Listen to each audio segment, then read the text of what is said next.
Welcome back. This is day 4, and Julie and I are rating for you the top worst to least forms of lead generation. You heard that right. We've given you so far, 15 or 16 of we felt to be the worst sources of lead generation, and we're working our way up the list, and we're going to start showing you guys today and tomorrow what we feel to be the best forms of lead generation. And Julie, when we were making this list, it wasn't just our opinions. We were facting. And we were running all of our decisions through filters. What were those filters? Well, those filters are things like return on your investment. That's how much time and money you spend versus what you can expect to get as a result. It has to do with the predictability, the duplicatability, and things of that nature. So we're applying those filters to making our assessment of the worst to first in lead generation. And as we go up the list, because we started with the worst, and as we go through the week, we're getting better and better in terms of quality, in terms of your ROI and your predictability. So that brings us to lead generation point number 16. And do notice as we're going through these points, as we go up our list, we're showing you guys the things that are the most effective, that cost the least amount of money, that will get you the most results the quickest. Yes. That's what we're really focusing. We're focusing on the lead sources that are going to be putting the most money in your pocket in the shortest period of time from you having, been yourself as a real estate professional, helping others folks buy or sell real estate. That is what our focus of this list has been. Not a lot of time spending on marketing, branding, ego type stuff, because we know all of you want to help as many people as you can and make as much money as you can in the shortest period of time with the least amount of hassle. So Julie, point number 16 is your homeowners association, assuming you have one. Assuming you have one, which most of you do. So here's what you do. You go to the meetings. I know they're not the most exciting, earth-shattering thing to go to, but you should know what's going on in your neighborhood anyway. But now you'll be more interested in going for the sake of lead generation. Bring value. You don't have to be on the board to get to know who's running the neighborhood. Do this with your own HOA first. You can start attending any neighborhood HOA meetings where you have listings. Maybe you work 3 or 4 different buildings and you're selling condos. You can participate in those as well. You need to find out who is behind on their HOA dues. Sometimes this is an early indicator that they're going to sell. That's one angle. The only cost when you go to an HOA is your time. It can be effective assuming that you maintain the relationships and actually talk about real estate. I know you and I have always made it a point to be friends with our presidents of homeowners associations. We've been on boards before. I highly recommend if you're going to take a board position that you be the liaison. That way you don't have to deal with being the treasurer. The president has a lot of responsibility, that sort of thing. So the problem with an HOA is you might end up having all the homeowners hate you. Yeah, so don't do any of those If the positions. HOA is a bunch of power-hungry jerks, as frankly they often are, that's usually what you see. It's a thing. It's a thing. So the liaison role that is usually something that you'll have to propose, that's where you essentially liaise between the HOA and the actual homeowners, and that puts you in a really powerful position of influence. But at the very least, show up at the meetings, participate, get to know the community, because you'll start getting insider information about, frankly, who the comings and the goings, who's maybe not paying their HOAs and all the rest of it, like Julie's point. And also remember, this is a good opportunity for you to also propose that, hey, you know what, would you like me to make a neighborhood directory? And we did a podcast series and a lot of Premier Coaching about how to create all kinds of added values to make it so that you are indeed contributing to your communities to the point where they're going to know, love, and trust you and do business with you, or at least send you a referral. That's right. And when you're involved with your HOA, you're going to know who owns property that is a vacation rental by owner. I know one of my clients in Phoenix, Jeannie, is very involved in hers. She has a very high second homeowner contingency in her neighborhood. It's good for her to know who they are. She prospects high-end rents to turn those people into potential buyers and get to know the owners of those properties. And remember, if you want our notes from today's podcast, go to harrisrealestatedaily.com. That is where all of our notes live, harrisrealestatedaily.com. It's a free newsletter. And you can go there whenever you like to and download that day's podcast as well as the notes. So just go to harrisrealestatedaily.com, drop in your email address, and remember when you do that, you have to pop over to your own email and you have to double opt in or confirm that you want the newsletter, and then it'll be sent to you every single day. Over like 32,000 of you get the newsletter every single day. Over like 50 or 60% of you open it and participate in it. So that should tell you this is something, if you're not already participating, you definitely want to receive our newsletter. It is free. It's our way of saying thank you for keeping this the #1 listen to daily podcast for real estate agents. And our notes are very long for them. We usually cover probably 80% of what's in our notes. So if you want these notes for your own education or for teaching, maybe you're doing let's say an educational event for realtors, or you're training your team or agents in your brokerage or whatever, use our content as there waiting for you if you're a subscriber to harrisrealestatedaily.com. Julie, point number 15. Point number 15, neighborhood-specific online media. Now, we've talked a little bit about these in previous points with regards to networking and things of that nature, but I turned it into its own dedicated point here. Neighborhood-specific online media. Things like nextdoor.com / the name of your neighborhood or the name of the neighborhood you have listings in, as well as nextdoor.com for your listings or finding homes for your buyers. Also, Facebook neighborhood community groups. Front Porch Forum, that's a hyper-local platform for community discussions and classifieds where agents can engage with residents. You can put your listings on there, your coming soons. That's frontporchforum.com. Alignable is another one, a professional networking platform where you connect with your professional center of influence businesses. Meetup.com, I've mentioned before. Meetup has lots and lots of spin-offs where you can find groups to be part of and participate in. All of these are free. We like free. Be creative how you use them. Be consistent how you use them. Post wanted house requests for your buyers. You can post coming soon listings. You can post advertising your open houses. Using a combination of these is most effective and not being reliant on any one, but making sure that you have a profile on those neighborhood platforms. So here's the thing. In a lot of markets, you're going to be just as good if all you do is a WhatsApp group. And that's in some, and actually I found that WhatsApp, if you're working with a lot of, like some of our communities, there are a lot of Hispanic folks in Florida, and they love WhatsApp. So a WhatsApp group by itself could be, and the nice thing, if you start the WhatsApp group, you also then could be the moderator of it, and you can decide who's allowed, who's not allowed, what the conversation topics are allowed to be. I'll do this next point so you can catch your breath. All right, point number 14, probate. So what is probate? Probate is highly motivated sellers. Probate properties often need to be sold quickly to sell an estate, making sellers highly motivated. Minimal competition. In most markets, you're going to have probate attorneys that don't have a lot of well-established agent relationships. So what a probate attorney does, and it depends on your state, is when someone passes away, the house has to be passed through probate. I do believe that even in California, which is a probate state, I do believe that if there's a will or a trust, it could skip that process. But essentially, that's the way it's supposed to happen. So the probate attorney will often be the person that's helping the out-of-state owners of the property that they just inherited to find real estate agents, because those out-of-state owners won't have local real estate agent contacts. So definitely probate. We've had coaching clients, I'm thinking of Bill Bird, who frankly build really robust businesses around having 3 or 4 different probate relationships. So how do you learn about this? Well, a couple easy ways. Obviously, we teach you how to do probate in Premier Coaching, and you can join Premier Coaching for free. Just go to premiercoaching.com or text the word Premier to 47372. Or if you'd like, and you already are ready to skip the line and go right to getting your leads, probate leads are a pain in the ass to get. That's the reason we partnered with a company called alltheleads.com, and I believe they're giving you a discount right now for $250. And what they'll do is they actually go and they'll find out the probate leads in your marketplace. They'll give you the attorney's phone numbers. The whole system is really turnkey. And and again, this link is in our show notes, but just remember this. It's alltheleads.com/Harris if you want the discount.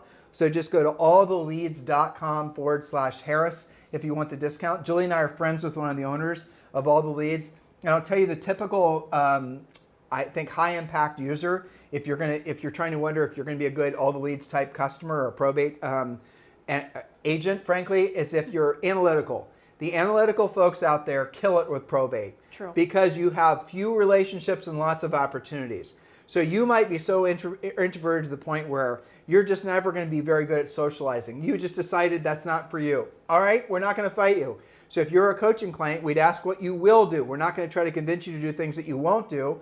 And you might be, again, perfectly suited to having these high-level conversations and relationships with probate attorneys where they'll start consistently sending you business. And the relationships you have usually with those out-of-state owners, they're going to be more business-like as well because they're trying to liquidate the property so they can get paid. If those are the types of relationships, and if you think that's what you're well-suited for, go to alltheleads.com/Harris. All right, Julie, point number 13, referral-based companies. All right, now these will cost you money, but only when you close the lead. So this is not the same as like buying impressions.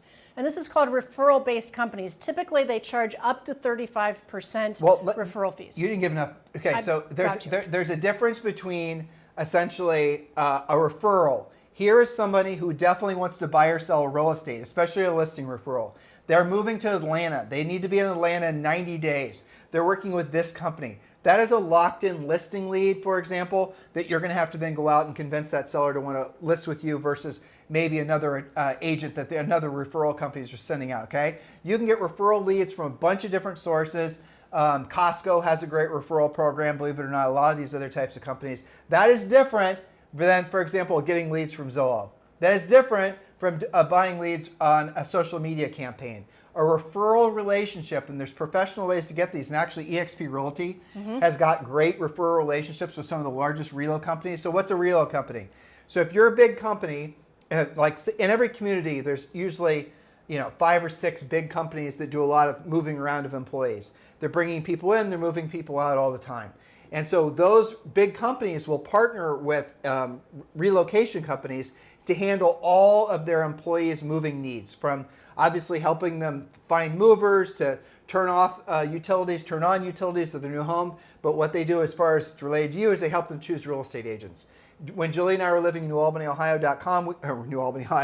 we worked with relo companies, and that was a great source of consistent business for us. They call us up, they send us an email, they say we have this family that's coming in, they're thinking about working at the Limited, they want to be touring this community and this community. What is your schedule? Book it, ready to go. And then, sure enough, that was oftentimes a very consistent source of business for us. Those are the types of referrals that we're talking about. And then we'd pay the relo company, at the time it was 25%, but I know some relo companies now are charging as much as 50%. You decide whether or not that's good business for you, depending on your profit. But they do tend to be qualified, motivated leads. Well, there are 100% qualified motivated they're leads. not just random impressions, right? Okay, so you were talking about corporate relocation. That comes with a referral fee. There are also companies whose mission is this type of business. HomeLight, Referral Exchange, Opcity, UpNest, there's tons of them. Now, some of them have gone to sign-up fees. It didn't used to be that way, but some of them have a sign-up fee in addition to the referral fee. But these companies are not the same as as relocation companies. So if you want it, for example, if you're an eXp Realty agent, you have to be relo certified, and then you could actually start getting real relo leads from real relocation companies. These companies basically generate leads, then sell you the leads. Not so different than, say, for example, a Zillow or something like that. So real relocation companies and these companies that send you a referral, the lead source is going to be better than what you get from, say, just a straight up company selling you a buyer lead. But understand there are differences.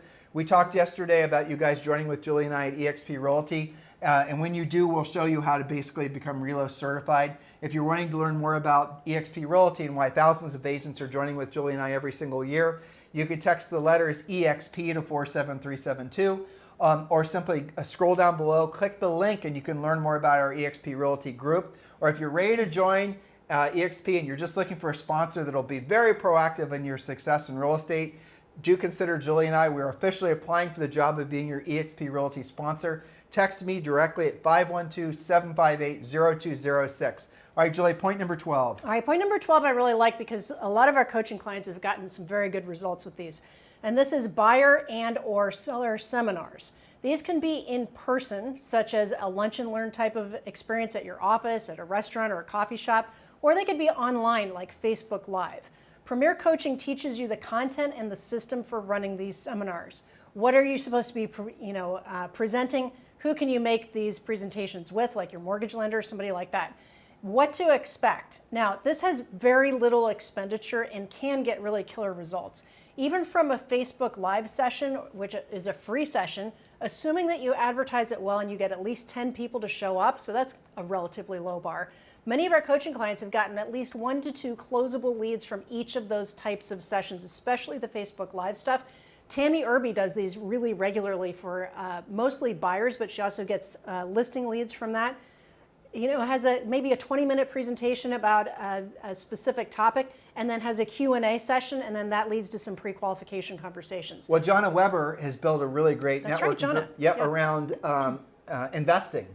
Yes, that's another great way to go about it. And so what she does is essentially exactly the same thing, but really where you have to be mentally directing all this traffic to is a live event, because that's when you make the most substantial relationships. That's right. And if you're somebody like Jonna or Tammy, one of the things I think that really works for both of those ladies is that they do it consistently. Yep. They're not just dabbling and saying, hey, I'm going to try a seminar out and see how it goes. They have a system, and they do it, I think, at least weekly. All right, the next one is number 11, and I don't have a ton of notes, so that's probably a Tim topic. Property-specific pay-per-click. We talked about pay-per-click earlier with regards to having some kind of specific target, whether that was buyers or sellers. You can do it property-specific. I see this a lot on our local ones where it's like, there's a new listing here, you have the pay-per-click for that particular property. Well, but that works when you essentially have, if you're only, again, the ideal situation where you see most of the agents that are most successful is they're going to specialize in, for example, the bird streets out in LA, right? So if they essentially can build a list that they can load then to, say, for example, one of these platforms, Julie said Zillow or Realtor.com, but also you could even do this on Google. And then you're running ads specifically and only to those people that are in that exact list that you loaded. That actually can be very powerful. But again, what you're going to run them to is an open house. You're going to want to, if you're going to do offline marketing and lead generation, you're going to want to run them to a live event. It just is the same as our previous event where you're doing live events for buyers or sellers or investors. The whole movement you need to be focused towards is online to offline, because that's where you're going to make your meaningful relationships. All right, number 10 is divorce attorneys. The divorce decree states that a home must be sold, how the proceeds will be split, and when it should occur. In other words, pretty motivated seller, right? It costs little money and little time, but works far better with multiple attorney relationships who you then speak with regularly. Again, not just one relationship, although one relationship can give you multiple leads, but ideally you have 5 or 6 different divorce attorney relationships. Okay, so we're moving forward. And so the divorce attorneys is not business for everybody.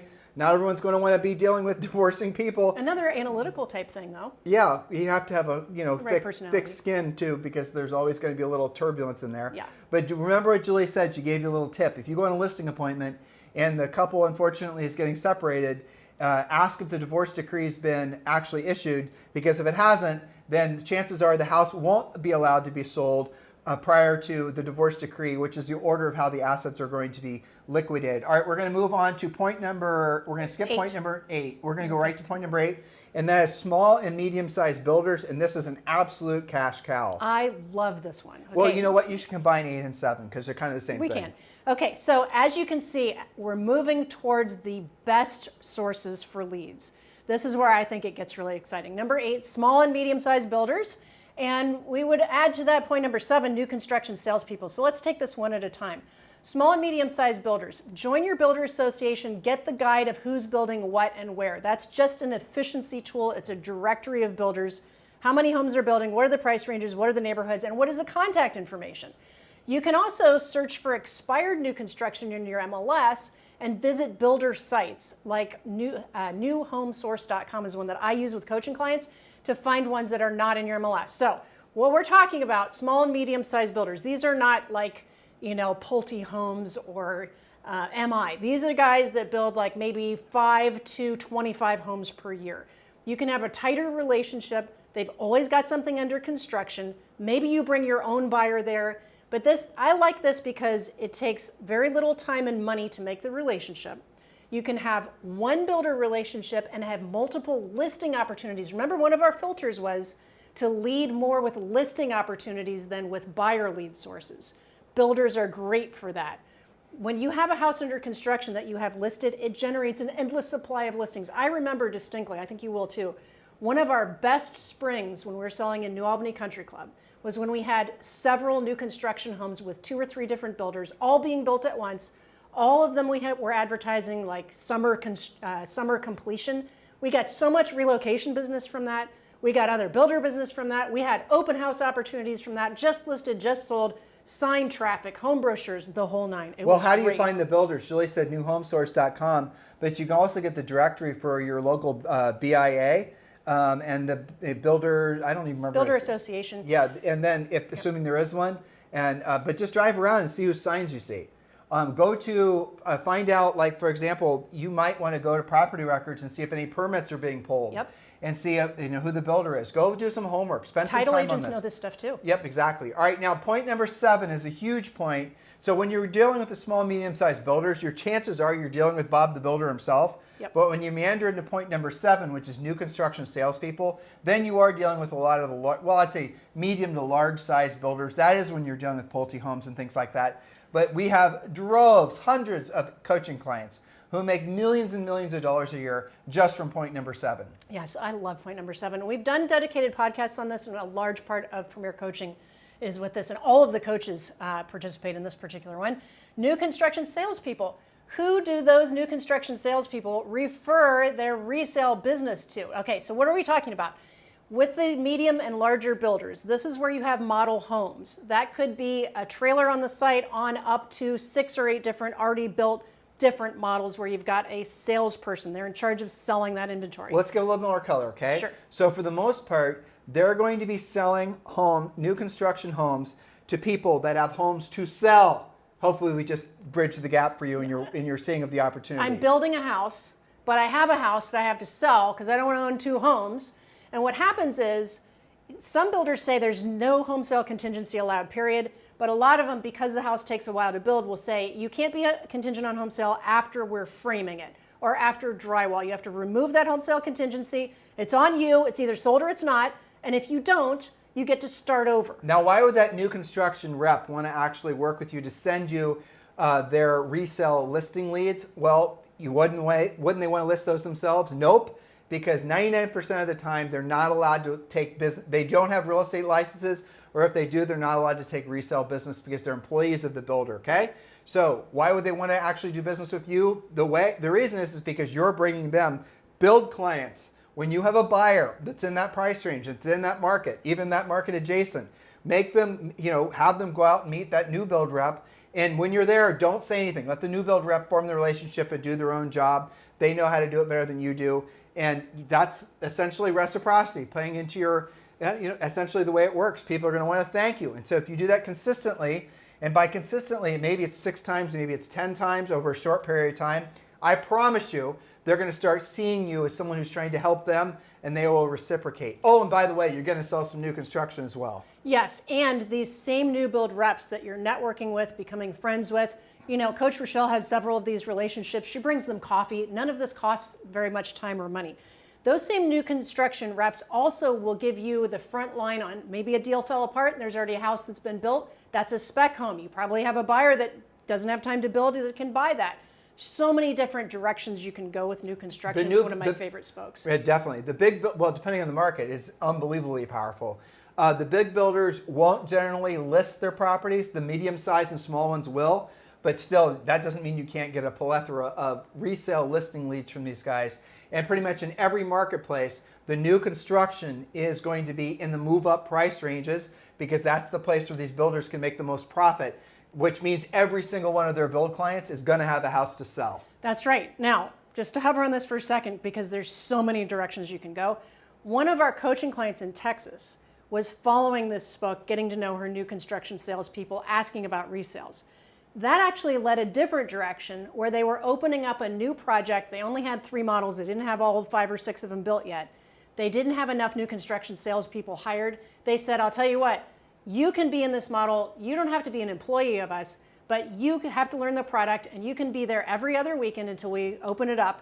If you sell, I think this was KB Homes, and I think their deal was if she sold it, she would make 3 or 4% on whatever of their product they sold. But if the buyer that came into the model didn't build with them, she got to keep that lead and sell them something else. So that turned into a whole bunch of other things. But why did she get that opportunity? Because she was visiting with the new construction. We're not going to be able to cover all the new construction points. Obviously, we teach them this in Premier exciting. Coaching. Well, because look, most of these new construction, these jumbo subdivisions, there's usually 5 or 6 competing new construction builders. To build on what Julie just said, let's say, for example, you're helping out Bob, the new construction rep, and let's say he wants to take the weekend off, and you're going to go in there and volunteer and do essentially his job, but be his assistant. Well, those people walk in; those are all potential build clients, and if they might not be for Bob, they might be for one of the 5 or 6 other new construction builders that are there. And new construction, whether you guys know it or not, usually pays a premium commission. You can usually get more than whatever the market rate buyer agent commission is. And remember, builders have a secret, they will buy the rates down and make it so the payments are less, making it even more appealing to your prospective buyers. So if you have new construction in your marketplace, definitely join Premier Coaching and definitely lean into our whole new construction system, because it, for many of you, will be the thing that makes it so that you have your best year ever, and your best year after that, and your best year after that, and your best year after that. That's right. And some of you, this is a really big new thought, this new construction spoke. You might not have that much exposure to it because you haven't searched for it in your MLS, or it might not be in your MLS. Use newhomesource.com by zip code. Click around on the map. Maybe not your particular micro area that you're used to working. Maybe it doesn't have a lot of new construction, but if you click on the zip code next to it on the map, it will reveal to you who's building what where, just as an entry to being aware of what new construction is out there. If this sounds exciting to you, as many of the other spokes do, of course, all you have to do is go and sign up for Premier Coaching. Yep. Okay, so we're going to be rounding the bend today with a reminder to make sure that you are joining Premier Coaching. Just go to premiercoaching.com or texting the word Premier to 47372. And tomorrow is point 5 through number 1. That's right. Of the worst to best lead generation sources. So tomorrow is going to be the lead generation sources that you have all been waiting for. So make sure you listen to tomorrow's podcast. Have a fantastic day. We'll talk with you on the show tomorrow.